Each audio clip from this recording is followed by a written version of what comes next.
How's it going, everybody? Chris Card's back. Through the Mail Monday. 5 returns for you today on this first Through the Mail Monday of 2026. Happy New Year, everybody. January 5th. First return does not have any markings on it from the USPS, so it will be a surprise which region of the country it's coming from. We got my letter of request back, as well as some cards from, it looks like, Mr. Lamar Johnson. 9-year big league career. 8 of those with the White Sox. And he spent 1982 with the Texas Rangers, his final year in the big leagues. After that, he went on to have a pretty long coaching career. Coached for the Brewers, Royals, Mariners, and a longtime Mets coach, starting back in about 2004 after a stint with the Mariners. Roving instructor, hitting instruction, in fact, becoming the hitting coach in 2014 for the Mets, replacing Dave Hudgens. And then, of course, being replaced by Kevin Long after 2014 for that nice 2015 run from the Mets. Lamar Johnson, nice way to start this week's Through Mail Monday off. Bunch of early 80s cards from Lamar. Pretty sweet signature. Nice return overall.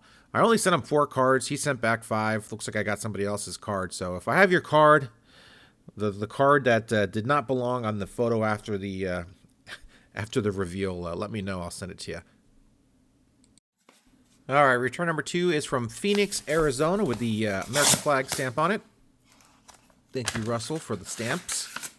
And we've got John Butcher back. Finally, we got him signed. Oh, good grief. 87 Topps card, not signed for the set. Sent him $5 a card, $20 and 4 cards, and needed that 87 Topps card signed for the set. And he did not sign. I'm not sure if he missed it or what, but there you guys go.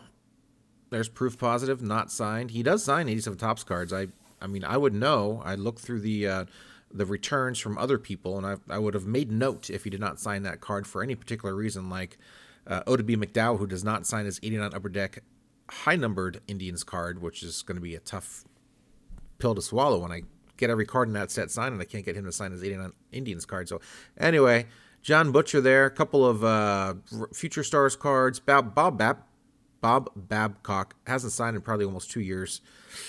That's going to be a tough one to get completed, especially since it cost me some money to get Mr. Butcher here. So don't want to just send that off and pray that one of these days Mr. Babcock will sign that card.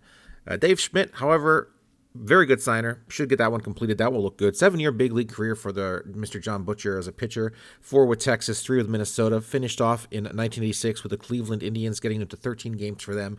And that was his career. Kind of a tough signer for quite a while, but seems like he's signing right now for $5 a card. I guess I will have to send him back for a third time to see if I can get that 87 Topps card finished for the set. Moving on, my friends, to return number 3. All right, gang, Tampa St. Pete for our third return of the day here. And we've got the Chicken Man, 2005 first ballot Hall of Famer, Wade Boggs on 2 1992 Upper Deck cards. Boy, that one's crunched. The corner's crunched. That sucks. $10 a card for Wade Boggs. $20 total, 2 cards. Of course, 18-year career, 11 with Boston, 5 with the Yanks, and 2 with Tampa Bay. He is in the Boston Red Sox Hall of Fame. He's in the Tampa Bay Rays Hall of Fame. He is not in Monument Valley at Yankee Stadium. 12-time All-Star. Pretty good player. Pretty good ball player. He could hit. And there you guys go. Wade Boggs. $10 a card. Some say $20 a card. Well, I sent him $20 and 2 cards. He signed them both. So if it was $20 a card, he could have just signed 1 card. And then I would have got the point. But 2 of these 92 Upper Deck cards. And guys, I'm going to be honest with you. 92 Upper Deck. Man, I love that set. I might start. You might start seeing a lot of 92 Upper Deck cards back in requests. That's all I'm saying. Am I going for a 5th autograph set? No, that's crazy. That's insane. 4. I'm already doing 4. Maybe I'll do 5. I'll think about it. All right, muchachos, Orlando, Florida, another flag stamp. Thank you, Russell. Keeping his memory alive, 1 stamp at a time. In fact, we got some answered questions back. I sent all his stamps out, so once they're back, they're all gone, unfortunately. Eddie Taubensee here. What a lopsided trade this was for the Houston Astros and the Indians. 11-year big league career as a catcher. Came up with the Indians, actually. And they traded him to Houston for Kenny Lofton. I think Willie Blair was also in that. I think Willie Blair has a 92 Upper Deck prospects card, actually. Maybe. How many autograph requests do you receive each week or month? He says about 10 or 12 a week. He says, I asked, do you have any pet peeves? He says, not really. I wasn't a superstar. It's nice. It's just nice to be remembered. Oh, what a sweet answer from Mr. Eddie Taubensee. Yeah, Kenny Lofton and Willie Blair. No, Taubensee and Blair went to Houston. Lofton and someone else went to Cleveland. Of course, Lofton had an awesome career with Cleveland. Taubensee only spent a couple of years with Cleveland, actually. Spent 7 years with Cincinnati, 7 with the Reds, yeah. 3 with the Houston Astros, actually, and 2 with Cleveland. Yeah, just spent 3 years with Houston after that trade. Nice return from him. 5.5 WAR, 11-year big league career. Maybe he wasn't a superstar, but he was a really good player, good catcher. Nice return from Eddie Taubensee. Some classic early 90s cards got signed today, and I am a very happy man. Thank you, Eddie. Nice return from him. Awesome answered questions. Moving on, my friends. Let's get to our next one. All right, gang. Final return of the day is from Suburban, Illinois. See who we have to cap off this week's Through the Mail Monday. We got Roy Smith. Very nice return from Roy Smith. It was his Major League Baseball debut date on the Topps card there. Couple Upper Deck cards, 90 and 91. Roy Smith, 8-year big league career, 5 with Minnesota, 2 with Cleveland, and his final year with Baltimore, in fact, got into 17 games in 1991 for the Baltimore Orioles, and that was a wrap for the career of Roy Smith. Nice return from him. Hey, Chris Cards, did you find like 3 Upper Deck sets randomly while going through your stuff out in your storage area? Yes, guys, I did. I found 90 Upper Deck, 91 Upper Deck, and 92 Upper Deck, and 93 Upper Deck. In fact, I had them all. I had 93 Upper Deck in a binder, and there's a ton of super cool cards in 93 Upper Deck. A lot of the, or was it 94 Upper Deck? It might have been 94. It's with the, there's just like the team cards with like 3 or 4 players on each card. Man, those would be fun to get signed, but probably really expensive because they were all superstars back in the early 90s. And yeah, that'd be tough to get signed, but lots of cool cards in those early 90s sets. Going to start seeing more of those come back since I found those cards, and I got a lot of more TTM fuel from that sort of era. Maybe moving away from the 80s and into the 90s a little bit. I know a lot of people comment on my vintage 50s, 60s, 70s question mark. I don't know about 70s as vintage, but 80s, 90s for sure. Usually get panned in the comments section, but you know what, boys and girls, boy oh boy, it's getting harder and harder to find some of these guys. Well, definitely from the 50s, that goes without saying, but the 60s as well.